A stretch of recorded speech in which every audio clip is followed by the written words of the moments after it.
Secretariat పోకుండా ఎక్కడ కూర్చుంటాడంటే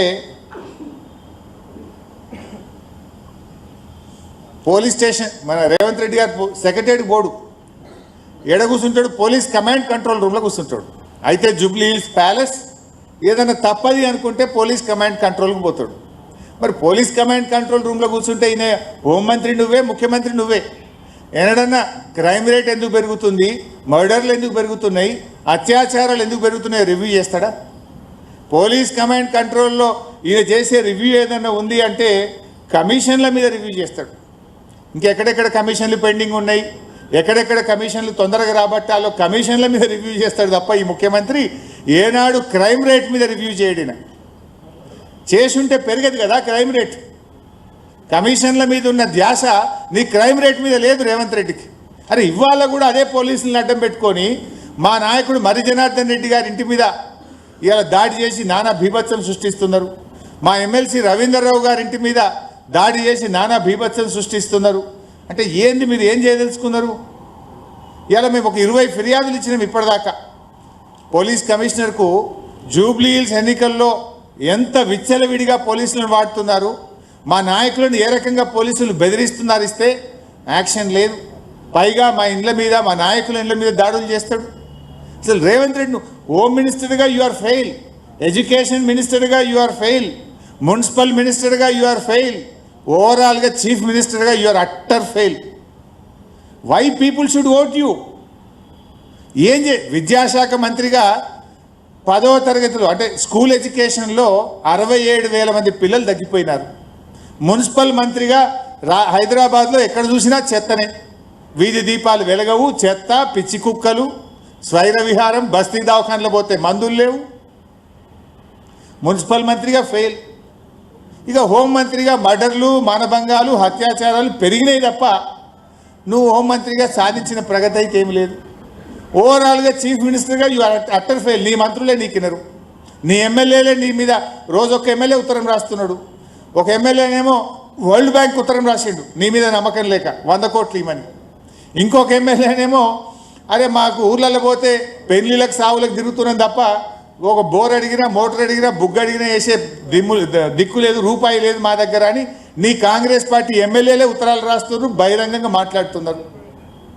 you don't have a control over the government.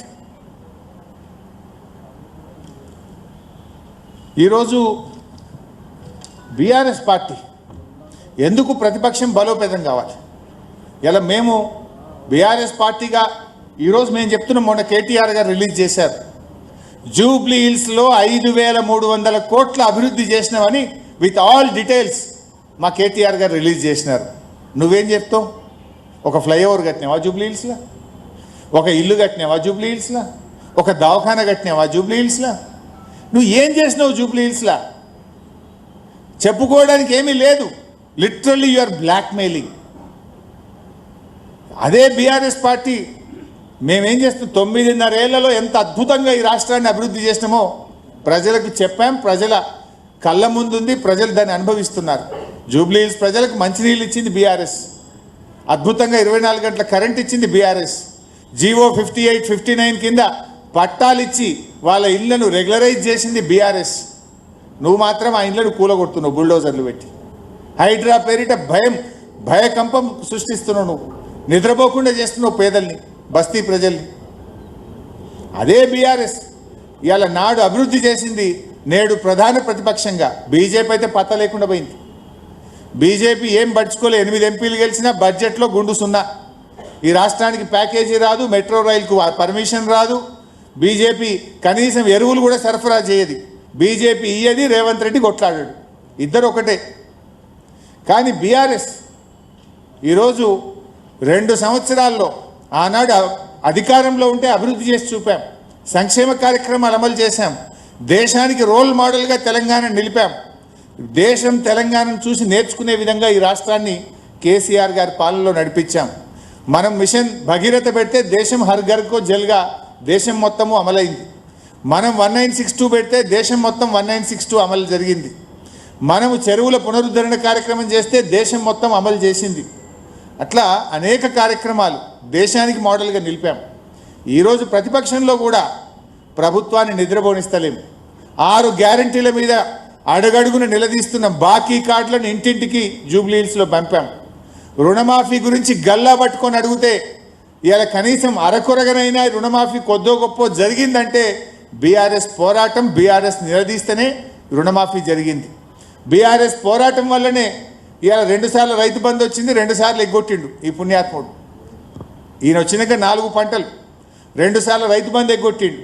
నువ్వు ఎగ్గొట్టినావు, నీ సంగతి ఏందని బీఆర్ఎస్ ప్రశ్నిస్తే కనీసం 2 సార్లు రైతు బంధు వచ్చింది. మొన్న యాసంగి బోనస్ ఎగ్గొట్టిండు, దాని సంగతి ఏందని గల్లబట్టుకొని బీఆర్ఎస్ అడిగితే ఇప్పుడు వానకాలంకు బోనస్ ఇస్తా అంటుండు. యాసంగి ఎగ్గొట్టిండు, వానకాలం ఇస్తుండు. ఒక పంటకి ఇచ్చిండు, ఒక పంటకి ఎగ్గొట్టిండు. గురుకులాలు పిల్లలు పిట్టల్లాగా రాలిపోతుంటే, దవాఖానల పాలవుతుంటే బీఆర్ఎస్ గురుకుల బాట పట్టింది. ఈ ప్రభుత్వాన్ని నిలదీస్తే ఇవాళ గురుకులాలకు గ్రీన్ ఛానల్ అంటాడు, గురుకులాల మీద ముఖ్యమంత్రి రివ్యూ పెట్టిండు. అప్పటిదాకా విద్యాశాఖ మంత్రి ఈయననే కానీ ఈయన పట్టించుకున్న పరిస్థితి లేదు. హైదరాబాద్ భూములు అమ్ముకున్నాడు, అమ్ముకుంటే కూడా బీఆర్ఎస్ఏ ప్రశ్నించింది. బీఆర్ఎస్ హెచ్సియు భూములను కాపాడే ప్రయత్నం చేసింది. బస్ ఛార్జీలు పెంచితే మహిళలకు ఫ్రీ అన్నాడు, మగవాళ్ళకు డబుల్ టికెట్ కొట్టిండు. ఆడవాళ్ళకు ఫ్రీ అంటివి, భార్యకు ఫ్రీ అంటివి, భర్తకు డబుల్ టికెట్ కొడితే ఇక అదేం ఫ్రీ? భార్యకు ఫ్రీ అన్నావు, భర్త టికెట్ 10 రూపాయల బదులు 20 రూపాయలు చేసినావు, ఆడికాడికి అయిపోయాయి. దాని మీద కూడా పోరాడింది బీఆర్ఎస్. బస్ ఛార్జీల మీద పోరాడింది బీఆర్ఎస్. మైనార్టీ మినిస్టర్ లేకపోతే పోరాడింది బీఆర్ఎస్. బస్తీ దవాఖానాల్లో జీతాలు ఇవ్వకపోతే, మందులు లేకపోతే పోరాడింది బీఆర్ఎస్. టిమ్స్ హాస్పిటల్ల నిర్మాణం ఆలస్యం జరిగితే పోరాడింది బీఆర్ఎస్. ఇట్లా బీఆర్ఎస్ ప్రజల గొంతుకై పోరాడుతుంది. ఉద్యోగుల పక్షాన, నిరుద్యోగుల పక్షాన 2 లక్షల ఉద్యోగాలు ఏమైనాయని బీఆర్ఎస్ పోరాడుతుంది. రిటైర్డ్ ఉద్యోగుల పక్షాన బీఆర్ఎస్ పోరాడుతుంది. అవుట్ సోర్సింగ్ ఉద్యోగుల పక్షాన బీఆర్ఎస్ పోరాడుతుంది. పేదల పక్షాన బీఆర్ఎస్ పోరాడుతుంది. ఈ రకంగా బీఆర్ఎస్ ఆనాడు అధికారంలో ఉంటే పేదలకు పనిచేసింది, ఇవాళ ప్రతిపక్షంలో ఉంటే పేదల గొంతుకై, ప్రశ్నించే గొంతుకగా నిత్యం ప్రజల్లో ఉంటూ బీఆర్ఎస్ పోరాడుతుంది. అందువల్ల ఇలాంటి బీఆర్ఎస్ పార్టీని మీరందరూ కూడా జూబ్లీహిల్స్లో గెలిపించాలని చెప్పి కూడా జూబ్లీహిల్స్ ప్రజల్ని మేము కోరుతా ఉన్నాం. ఇవాళ బీజేపీ కాంగ్రెస్ 2 ఒకటే.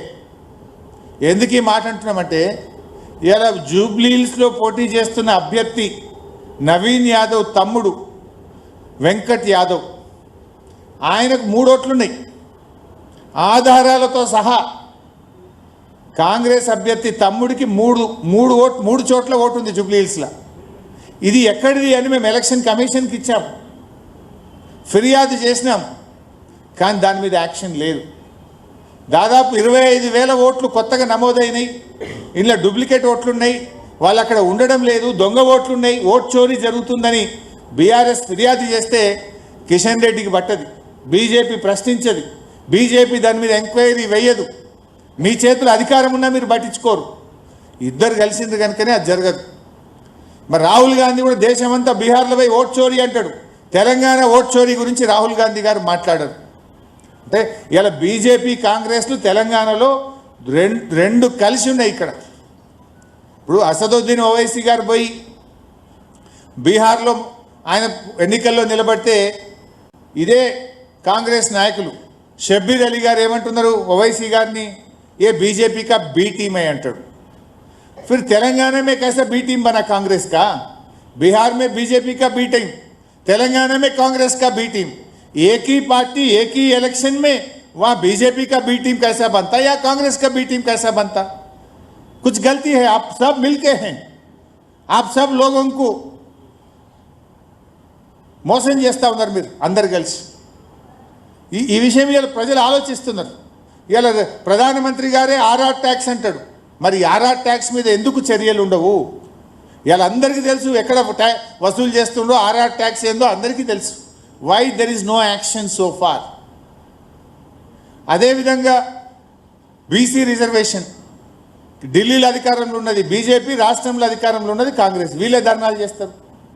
చట్టాలు పాస్ చేయాల్సింది మీరు, కానీ బీజేపీ ధర్నా చేస్తుంది, రోడ్ ఎక్కి కాంగ్రెస్ ధర్నా చేస్తుంది. ఎవరి చెవులలో పూలు పెడుతుంది? ఇద్దరు కలిసి ఉన్నారు కనుకనే ఇలా బీసీలను ఈ రాష్ట్రంలో మోసం చేస్తూ ఉన్నారు మీరు. బీజేపీ కాంగ్రెస్లు ఈ జూబ్లీహిల్స్ ఎన్నికల్లో ఇద్దరు కూడా ఒక్కటై పనిచేస్తూ ఉన్నారు. ముఖ్యంగా ఈరోజు రేవంత్ రెడ్డి గారు हमारे मुसलमानों का भी बेइज्जती करा. परसों वो इलेक्शन में कैंपेन में बात करते हुए कांग्रेस है तो मुसलमान है, कांग्रेस है तो आपका इज्जत है, कांग्रेस नहीं है आप कुछ नहीं है అనేటువంటి మాట మాట్లాడిండు. हाउ कैन ही से कांग्रेस नहीं है तो आप कुछ नहीं है? कांग्रेस कब आया, मुसलमान कब से है?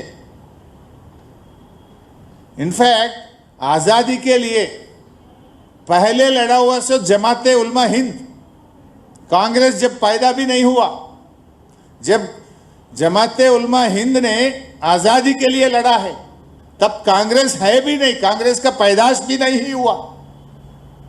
ये कैसा बोल सकता रेवंत रेड्डी? रेवंत रेड्डी ने आज मुसलमानों का बेइज्जती कर रहा. मैं रेवंत रेड्डी से डिमांड करना चाहता हूं, वो पूरे मुसलमानों से माफ़ी मांगना चाहिए, बेशक से माफ़ी मांगना चाहिए. आज मुसलमानों का आप बेइज्जती कर रहे हैं, ये आप ब्लैकमेल करने का कोशिश कर रहे हैं मुसलमानों के साथ.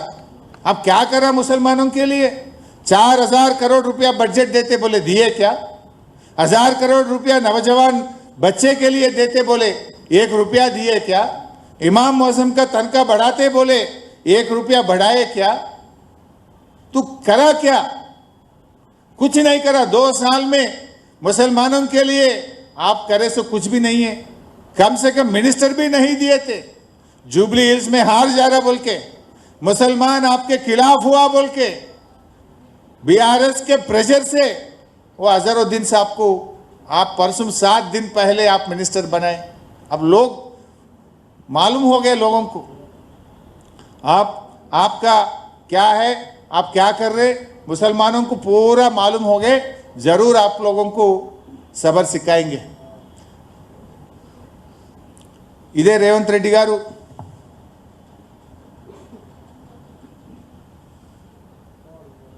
గతంలో రామరెడ్డి వెంకటరెడ్డి గారు పాలేరులో చనిపోయారు.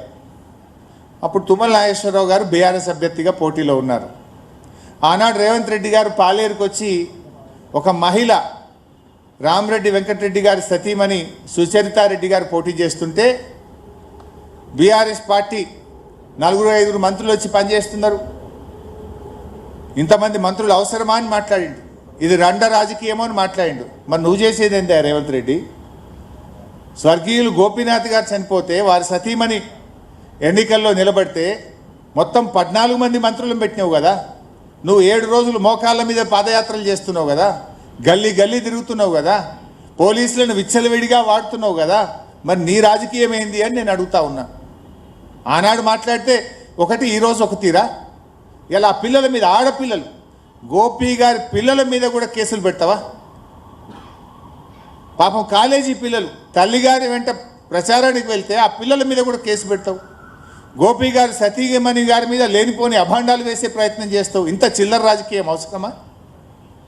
ఇంత దివాలాకోరు దిగజారుడు రాజకీయం అవసరమా నీకు? ఇలా ప్రజలు దీన్ని ఆలోచించాలని చెప్పి కూడా కోరుతా ఉన్నా. రేవంత్ రెడ్డి గారు ఈరోజు 6 గ్యారెంటీల గురించి మాట్లాడతలేడు. నిన్న ఒక మంత్రి మాట్లాడుతూ తులం బంగారం ఉత్తదే అని చెప్పేసింది. ఇక తులం బంగారం ఇచ్చేటట్లేమో ధర బాగా పెరిగింది అంటుండు. అంటే ఎన్నికల ముందు వాగ్దానం ఇచ్చి తీరా ఇప్పుడు తులం బంగారం ఇయ్యమంటుండు. ఆడబిడ్డలకు ఎన్ని ప్రామిసులు చేసిండు? నిన్న ఎవరైనా చెప్తున్నారు, జూబ్లీ హిల్స్లో మహిళా సంఘాలలో కలిసి వాళ్ళను ప్రలోభ పెట్టే ప్రయత్నం చేస్తున్నారు. జూబ్లీ హిల్స్లో మహిళా సంఘ నాయకుల దగ్గరికి పోయి ప్యాకెట్లు ఇస్తున్నారట. మహిళా సంఘాల నాయకుల దగ్గర బుక్కులు ఉంటాయి, చూసినారు వాటిని ఏమంటారు, ఆ బ్యాంకులో లోన్ తెచ్చుకునే జాయింట్ అకౌంట్ బుక్కులు ఉంటాయి. ఒరిజినల్ బుక్కులు అన్నీ ఇప్పుడు వాళ్ళ దగ్గర లేవు, మీరు ఎక్కడైనా చెక్ చేయండి. మొత్తం కాంగ్రెస్ పార్టీ వాళ్ళు తీసుకున్నారు, ఒరిజినల్ బుక్కులు తీసుకున్నారు, ప్యాకెట్లు ఇచ్చారు. ఏమని బ్లాక్మెయిల్ చేస్తున్నారు? ప్యాకెట్ ఇచ్చినా మీరు ఓటు వేయాలి, మీరు గెలిస్తేనే మీ బుక్ వాపసు వస్తుంది, లేకపోతే రాదంటారు. నేను అక్క చెల్లెళ్ళకు ఒక విజ్ఞప్తి చేస్తూ ఉన్నా. మహాలక్ష్మి వస్తే మీకు 55,000 వచ్చేది. కాంగ్రెస్ పార్టీ మహాలక్ష్మి కింద ఈ 2 ఏళ్లకు 55,000 బాకీ పడ్డది. ఇప్పుడేమి ఇస్తాడు ఈయన? మహాలక్ష్మి కాంగ్రెస్ను ఓడగొట్టండి, మీకు మహాలక్ష్మి వస్తుంది. నెల నెల 2,500 వస్తాయి. కాంగ్రెస్ను ఓడించండి. ఇలా మీరు ఎన్ని ప్రామిసులు చేసిండ్రు మహిళలకు? నువ్వు ప్యాకెట్లు ఇస్తా, పాస్బుక్లు గుంజుకుంటా కాదు రేవంత్ రెడ్డి, నువ్వు అక్క చెల్లెలకు ఇచ్చిన హామీలు అమలు చేయి. మహాలక్ష్మి కింద నెలకు 2,500 రూపాయలు ఇయ్యు, బతుకమ్మ చీరలు ఇయ్యి, అమ్మాయిలకు స్కూటీలు ఇయ్యి, కేసీఆర్ కిట్ ఇయ్యి, న్యూట్రిషన్ కిట్ ఇయ్యి. ఇవి నువ్వు ప్యాకెట్లు ఇస్తా బుక్కులు గుంజుకుంటా అంటే ప్రలోభ పెట్టలేవు, బెదిరించి ఓట్లు పొందలేవు. మహిళలను నువ్వు మోసం చేసినావు.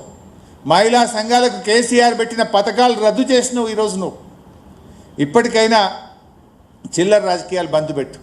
ఏమనంటే ఒక మాట అంటున్నారు, పైసలు లేవు. మరి నీకు మూసీ అభివృద్ధికి 1,50,000 కోట్లు ఎక్కడికి వెళ్ళి వస్తున్నాయి? ఫ్యూచర్ సిటీ అభివృద్ధికి 1,50,000 కోట్లు ఎక్కడికి వెళ్ళి వస్తున్నాయి?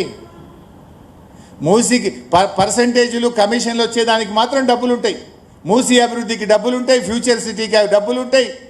పేదవాడికి మహిళలకు మహాలక్ష్మి ఇవ్వమంటే చేత కాదు, అవ్వాతాతలకు 4,000 పెన్షన్ ఇవ్వమంటే పైసలు లేవంటావు, రైతు బంధు ఇవ్వమంటే డబ్బులు లేవంటావు, బోనస్ ఇవ్వమంటే డబ్బులు లేవంటావు, వికలాంగుల పెన్షన్ పెంచుతానిచ్చిన హామీ అమలు చేయమంటే డబ్బులు లేవంటావు, ఫీజు రియంబర్స్మెంట్ ఇవ్వమంటే డబ్బులు లేవంటావు. కానీ 1,50,000 కోట్లు మూసీకి వస్తాయి. ఊరు లేదు, ఇల్లు లేదు, వాడ లేదు, 5,000